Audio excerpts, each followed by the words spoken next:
Salam Bapak Ibu. Ya, saya berharap kita semua dalam keadaan baik-baik karena Tuhan kita baik bagi kita. Saudara yang dikasihi Tuhan, menjelang kedatangan Tuhan yang kedua kali, kita harus tetap memperhatikan kehidupan kita di hadapan Tuhan.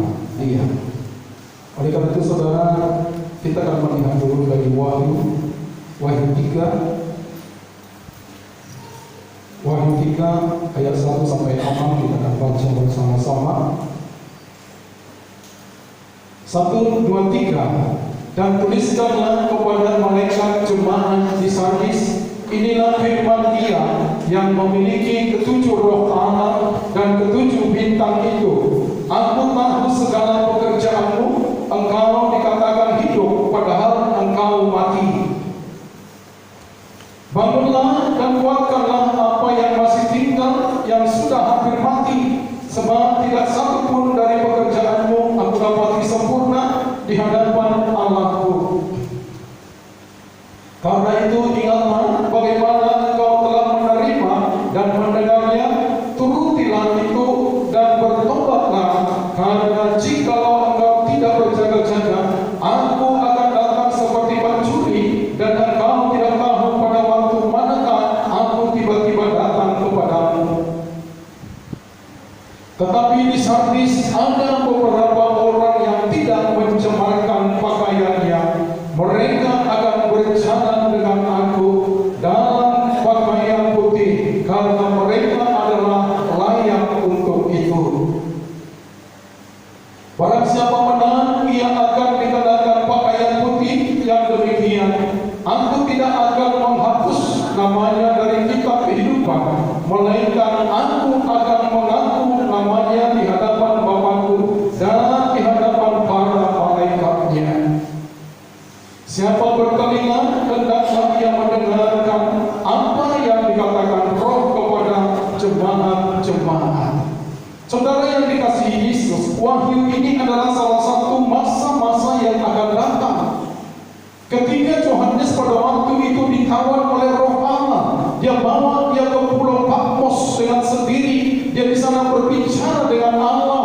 Maka ada pesan yang Tuhan sampaikan kepada Yohanes bahwa di hari-hari terakhir, di akhir zaman akan ada masa-masa gereja yang memiliki karakter seperti apa yang Tuhan lakukan di sini, dikatakan di situ. Karena pada waktu itu ada 7 gereja yang disampaikan, dan 7 gereja ini adalah salah satu tanda gereja di akhir zaman. Oleh karena itu di sana dikatakan ada pesan-pesan kepada gereja. Ada dikatakan di sana kepada jemaat Efesus, jemaat di Smyrna, di jemaat di Pergamus, yang di jemaat Hadirai, di Sardis, Philadelphia, Laodikia. Ada 7 jemaat. Ini adalah ciri gereja di akhir zaman. Oleh karena itu hari ini saya akan berbicara tentang jemaat di Sardis. Karena dikatakan di sana ada teguran Tuhan yang sangat serius di sana. Dikatakan di sana engkau dikatakan hidup padahal engkau mati. Ternyata ada dalam kehidupan kita melihat dia hidup padahal sebenarnya sudah mati di hadapan Tuhan. Ini adalah lambang gereja. Kenapa Tuhan katakan ada gereja yang hidup tetapi sesungguhnya adalah sudah mati? Kenapa Tuhan katakan bahwa jemaat di Smyrna itu adalah mati? Apakah mereka tidak beribadah? Apakah mereka tidak berdoa? Mereka selalu melakukan aktivitas pelayanan mereka. Mereka beribadah, berdoa, memuji nama Tuhan. Tapi Tuhan katakan, engkau dikatakan hidup padahal engkau sudah mati di hadapan Tuhan. Ternyata Bapak Ibu, ada gereja di akhir zaman. Mereka tetap beribadah, mereka tetap melakukan aktivitas peribadahan mereka. Tapi Tuhan katakan, engkau sudah mati. Oleh karena itu, saudara yang dikasihi Yesus, perlu kita memperhatikan bahwa jemaat di Sardis ini berbicara tentang pribadi kita. Jemaat itu adalah berbicara tentang diri kita, karena gereja adalah orangnya, bukan gedungnya. Oleh karena itu ada sifat-sifat yang membuat manusia dikatakan hidup padahal sudah mati. Kita akan melihat dari jemaat di Sardis, kenapa Tuhan katakan mereka sudah mati padahal mereka masih beribadah. Ternyata di hari-hari terakhir ada pula banyak gereja sudah mengalami kematian sekalipun mereka beribadah. Oleh karena itu saya pernah ada cerita seperti ini. Pada waktu di hari Minggu ada seorang ibu janda ini sudah tua. Dia adalah orang yang rajin beribadah. Maka di suatu hari Minggu di pagi-pagi benar dia datang ke gereja. Lalu ketika dia lihat di gereja masih pintunya masih tertutup. Lalu ibu ini, janda ini mengetuk-ketuk pintu. Dia berkata, bukakan aku pintu. Aku mau beribadah ke dalam. Aku mau beribadah kepada Tuhan. Tolong bukakan, saya sudah bawa persembahan. Aku mau berikan kepada Tuhan persembahanku. Tolong bukakan di sana. Sampai menangis ibu ini. Ternyata tiba-tiba datang kepada dia tanpa sengaja. Yesus berkata di sana, sedang ngapain kau ibu di sini? Dia tidak memperhatikan siapa yang berbicara. Dia berkata, aku mau masuk ke dalam tapi pintu tidak dibuka. Aku bawa persembahanku tapi pintu sudah tidak dibuka. Tapi Yesus berkata dari luar, dia katakan, itu lebih baik ditutup karena aku sudah tidak ada lagi di dalam. Ternyata ada juga gereja-gereja melakukan aktivitas pelayanan mereka.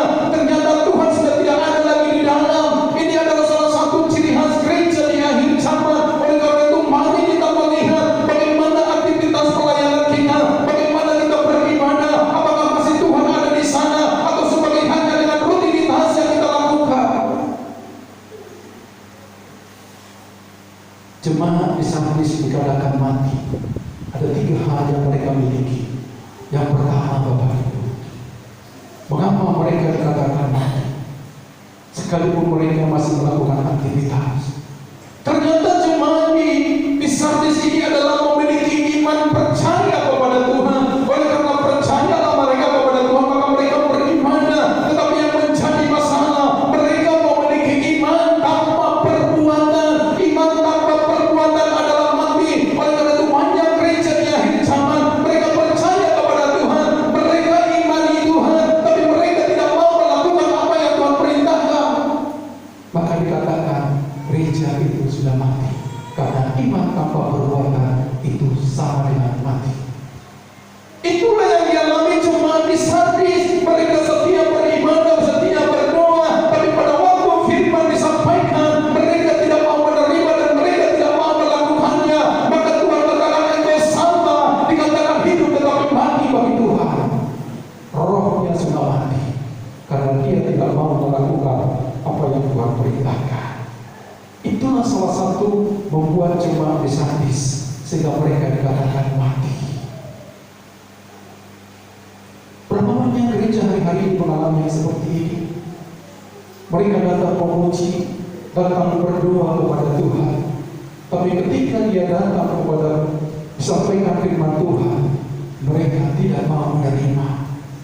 Orang datang ke gereja tujuannya yang pertama adalah untuk mendengarkan firman Tuhan, karena dia tahu firman itu adalah pelita bagi kaki kita dan terang bagi jalan kita. Kalau kita hidup di dalam firman Tuhan, maka itulah yang menerangi jalan kita, yang membawa kita kemenangan kepada kemenangan. Tetapi begitu banyak orang ketika firman disampaikan, mereka tidak menerima. Justru mereka melakukan apa yang menjadi kehendak mereka. Bukan kebenaran Tuhan yang mereka lakukan, tapi kebenaran sendiri. Tuhan katakan engkau sudah mati bagi Tuhan. Saudara tahu kalau orang sudah mati tapi hidup, itu sama dengan seperti pocong, Bapak Ibu. Pocong sudah tahu dirinya saja hidup, tapi dia sudah mati. Banyak kekristenan di hari-hari ini seperti itu. Nampaknya aktivitasnya setia, tapi sebenarnya sesungguhnya sudah mati rohnya. Oleh karena itu saudara dikatakan di Yakobus 2 ayat 14 ayat 20 kita lihat. Yakobus 2 ayat 14 sampai dengan 20. 1, 2, 3. Apakah gunanya saudara-saudaraku jika seorang mengatakan bahwa ia mempunyai iman padahal ia tidak mempunyai perbuatan? Dapatkah iman itu menyelamatkannya? Iman tanpa perbuatan tidak akan pernah bisa menyelamatkan kita. Dikatakan jika seorang saudara atau saudari tidak mempunyai pakaian dan kekurangan, makanan sehari-hari Dan seorang dari antara kamu berkata, selamat jalan, kenakanlah kain panas dan makanlah sampai kenyang. Tetapi ia tidak memberikan kepadanya apa yang perlu bagi tubuhnya. Apakah gunanya itu? Demikian juga halnya dengan iman. Jika iman itu tidak disertai perbuatan, maka iman itu pada hakikatnya adalah mati. Tetapi mungkin ada orang berkata kepadamu, ada iman dan padaku ada perbuatan. Anda akan menjawab dia, tunjukkanlah kepadaku imanmu itu tanpa perbuatan, dan aku akan menunjukkan kepadamu imanku dari perbuatan-perbuatanku. Engkau percaya bahwa hanya ada satu Allah saja, itu baik, tetapi setan-setan pun juga percaya akan hal itu, dan mereka gemetar. Saudara, banyak iman percaya daripada orang-orang Kristen seperti setan tadi. Kenapa? Setan juga percaya kepada Yesus dan setan gemetar kepada Yesus. Tapi yang menjadi masalah, mereka tidak mau mendengarkan apa yang Yesus katakan. Ada banyak Kristen seperti itu yang percaya kepada Tuhan, yang gemetar kepada Tuhan, tapi mereka tidak mau melakukan apa yang diperintahkan Yesus. Makanya banyak Kristen hari ini sama sekali dengan setan, hanya percaya saja, percaya saja, tapi tidak ada tindakan perbuatan bukti kepercayaan kita. Yakobus 1 ayat 22 dikatakan di sana. Yakobus 1 ayat 22 kita baca 1, 2, 3. Tetapi hendaklah kamu menjadi pelaku firman dan bukan hanya pendengar saja. Sebab jika tidak demikian, kamu menipu diri sendiri. Banyak Kristen menjadi penipu. Kalau orang sudah berani menipu dirinya sendiri, maka percayalah dia akan menipu orang lain juga. Dari mana kita tahu dikatakan di sana bahwa orang-orang yang menipu itu adalah orang-orang yang mendengarkan tapi mereka tidak mau melakukannya. Bukan saya yang mengatakan, tapi firman Tuhan. Saya berharap di tempat ini kalian menipu. Amin. Itu yang pertama, makanya jemaat di Sardis dikatakan mereka hidup padahal sudah mati. Yang kedua, kenapa mereka dikatakan mati? Ternyata Bapak Ibu, yang kedua, karena dikatakan di sana mereka beribadah tanpa kekudusan. Kenapa? Karena dikatakan mereka mencemarkan pakaiannya, mereka beribadah, mereka berdoa, tapi dosa jalan terus, ya kejahatan jalan terus. Maka dikatakan itu adalah mati di hadapan Tuhan. Berapa banyak orang datang ke gereja, beribadah, tapi tidak pernah mengalami perubahan hidupnya, tidak mengalami pertobatan, masih hidupnya sama seperti yang dulu. Maka Tuhan katakan di sana, engkau sudah mati. Dan saya berharap setiap kita yang ada di tempat ini, kita mengerti kebenaran firman Tuhan hari ini. Kalau kita mengatakan kepada Tuhan, tetap jaga kekudusan kita, berubahlah oleh perubahan punya kita. Hidup kita harus mengalami perubahan. Karena 2 Korintus 5 ayat 17 dikatakan, siapa yang ada di dalam Kristus, dikatakan di sana dia menjadi ciptaan yang baru, yang lama sudah berlalu, yang baru sudah datang. Itulah ciri-ciri orang yang ada di dalam Kristus. Tapi kalau mereka belum ada di dalam Kristus, masih tetap hidup yang lama. Oleh karena itu jemaat di Sardis mereka setia beribadah, setia berdoa, tapi mereka juga setia melakukan dosa, setia melakukan kejahatan. Mereka tidak mengalami perubahan dalam hidup mereka. Ini adalah jemaat yang sudah mati. Kita lihat di Yesaya 29, Yesaya 29 ayat 13. Jemaat 29 ayat 13 kita baca 1, 2, 3. Dan Tuhan telah berfirman, oleh karena bangsa ini datang mendengar dengan mulutnya dan memuliakan aku dengan bibirnya, padahal hatinya menjauh daripadaku dan lidahnya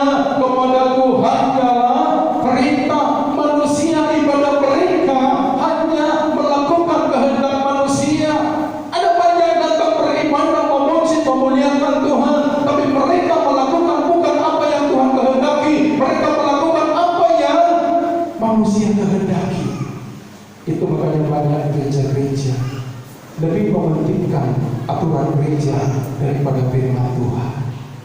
Yang seharusnya yang paling tinggi adalah firman Tuhan. Ini yang dikatakan daripada Yesaya ini. Mereka memuliakan Tuhan, memuji nama Tuhan, tapi yang mereka tekankan adalah aturan manusia, bukan firman Tuhan. Oleh karena itu, saudara yang dikasih Yesus, inilah jemaat di Sardis. Mereka datang memuji, memuliakan Tuhan, tapi mereka hatinya menjauh dari Tuhan. Mereka tidak mau melakukan apa yang Tuhan kehendaki. Hati mereka hanya ingin melakukan apa yang Dia inginkan, apa yang Dia kehendaki dalam hidup mereka. Tujuan mereka beribadah bukan mau melakukan apa yang Dia kehendaki, tapi mencari kesenangan sendiri. Itu makanya banyak gereja-gereja Bapak Ibu hari-hari ini ada jemaat pindah-pindah. Kenapa? Ketika bergereja di sana, lalu dia dengar firman Tuhan, yang cocok sama saya. Lalu pergi dari tempat lain, dia katakan dekat sana gak cocok sama saya. Ada lagi jemaat mengatakan seperti ini, gak ada firman yang cocok sama saya. Sebenarnya kalau sempat firman gak ada yang cocok dengan kita, berbahaya. Itu yang kedua yang dimiliki jemaat di Sardis. Dan yang ketiga, kenapa mereka dikatakan hidup tapi mati? Maka mereka dikatakan memiliki kasih tapi tanpa pengorbanan. Mereka ada kasih tapi tidak berani berkorban membuktikan kasih mereka. Karena kasih tanpa pengorbanan itu adalah nol, sama dengan mati. Saya percaya kita adalah orang-orang yang mengasihi Tuhan. Amin. Orang yang mengasihi Tuhan ada dua ciri khas yang harus kita miliki. Yang pertama, orang mengasihi Tuhan, mereka mendengarkan perintah Tuhan. Karena Tuhan katakan, siapa mengasihi aku, dia akan melakukan perintah-perintahku. Itu ciri khas orang yang mengasihi Tuhan. Yang kedua, orang yang mengasihi itu adalah salah satunya adalah rela berkorban. Orang yang mengasihi itu maka dia harus disertai dengan pengorbanan. Allah berkata, karena begitu besar kasih Allah ke dunia ini, sehingga Ia mengaruniakan anaknya yang tunggal satu-satunya, supaya siapa yang percaya kepadanya tidak binasa, melainkan beroleh hidup yang kekal. Mengapa Yesus dikorbankan bagi kita? Untuk membuktikan kasih Bapa kepada dunia. Kalau kasih tanpa pengorbanan itu normal. Oleh karena itu, saudara, kalau ada suami-suami mengatakan mengasihi istrinya tapi tidak mau berkorban, itu bukan kasih yang sesungguhnya. Karena dikatakan kasih itu selalu memberi, selalu memberi, selalu memberi. Seperti Yesus, Dia tidak pernah berkesudahan mengasihi kita. Sekalipun kita jahat, sekalipun kita ada di dalam dosa, Dia berkata, aku rela mati bagi mereka supaya mereka hidup. Aku rela miskin bagi mereka supaya mereka diperkaya. Kasih itu selalu siap berkorban, Bapak Ibu. Saya tidak tahu bahwa Bapak Ibu mengasihi Tuhan atau tidak, tapi yang jelas orang yang mengasihi pasti siap berkorban bagi Tuhan. Amin. Apapun yang kita kasihi harus dibuktikan dengan pengorbanan kita. Kita tidak bisa mengatakan hanya sekedar mengasihi tanpa perbuatan. Saudara, saya sudah pernah ceritakan, ada induk ayam memiliki anaknya. Anaknya masih kecil-kecil, dia sangat mengasihi. Saudara tahu bagaimana kasih induknya kepada anaknya? Kalau ada orang-orang yang mengancam anaknya, dia rela mati membelanya. Siapa saja yang ingin menangkap anaknya, mau membakar anaknya, pasti dilawannya, walaupun tidak terlawannya, tapi dia tetap mengusahakannya sedapat mungkin. Itu kasih daripada ayah kepada anaknya. Lalu di suatu malam, ketika malam-malam bahwa ayam itu berada di kandangnya, maka dia menaruh anak-anaknya di bawah sayapnya, dia lindungi dari segala yang bahaya. Tapi apa Bapak Ibu, pada waktu yang tak terduga bahwa ternyata kandang ayam ini terbakar habis semua, lalu hangus. Lalu pemiliknya berkata, lihat dulu anak ayam kita yang sudah ada di dalam masih hidup atau tidak. Maka pada waktu pemiliknya melihat induk ayamnya masih tetap dan sayangnya, lalu dianggap induknya, ternyata anak-anaknya masih hidup di dalam tempat sayangnya. Itulah kasih Bapak Ibu. Dia rela mati bagi anak-anaknya. Kalau ayam saja bisa menyatakan kasihnya, bagaimana dengan manusia Bapak Ibu? Kadang-kadang lebih besar kasih yang tidak mengenal Tuhan daripada kasih orang-orang yang mengenal Tuhan. Oleh karena itu saudara yang dikasihi Tuhan, mari kita mulai belajar. Maka dikatakan di sana ada orang-orang yang tidak mencemarkan pakaiannya. Artinya mereka yang hidup di dalam kekudusan. Orang sadis tidak semua hidup di dalam dosa, tidak semua mati di dalam Tuhan. Masih ada yang menjaga kekudusannya. Maka dikatakan orang-orang yang menjaga kekudusan, yang mereka berpakaian putih, maka dikatakan mereka akan berjalan bersama dengan Tuhan. Saudara, kalau kita tetap menjaga kehidupan kita di dalam Tuhan, Tuhan akan menyertai perjalanan kita. Maka saya percaya di hari-hari ini kita butuh penyertaan Tuhan Bapak Ibu. Karena kita tidak tahu masa-masa yang suka hari ini, dan saudara mengancam kehidupan kita tidak tahu apa yang akan terjadi besok. Tapi kalau kita sudah ada bersama dengan Tuhan, percayalah Tuhan yang akan membela kita, Tuhan akan selalu menolong kita. Amin Bapak Ibu. Gaya kita di ayat 2 dikatakan, bangunlah, kuatkanlah apa yang masih ada. Oleh karena itu apapun yang kita miliki hari ini, bangunlah kembali, perbaiki kembali, bangkitkan kembali, karena kita akan ditolong oleh Tuhan. Tuhan akan membela kita di masa-masa yang sukar hari ini. Oleh karena itu saudara, ini firman Tuhan. Ada 3 hal yang harus kita perlu perhatikan kita supaya kita tidak menjadi jemaat yang disaris. Yang pertama, biarlah kita memiliki iman yang disertai dengan perbuatan. Kita boleh beriman kepada Tuhan dengan disertai kekudusan daripada Tuhan. Dan ketiga, kita boleh mengasihi Tuhan dengan disertai dengan pengorbanan. Maka pada waktu itu Tuhan berkata, aku akan berjalan bersama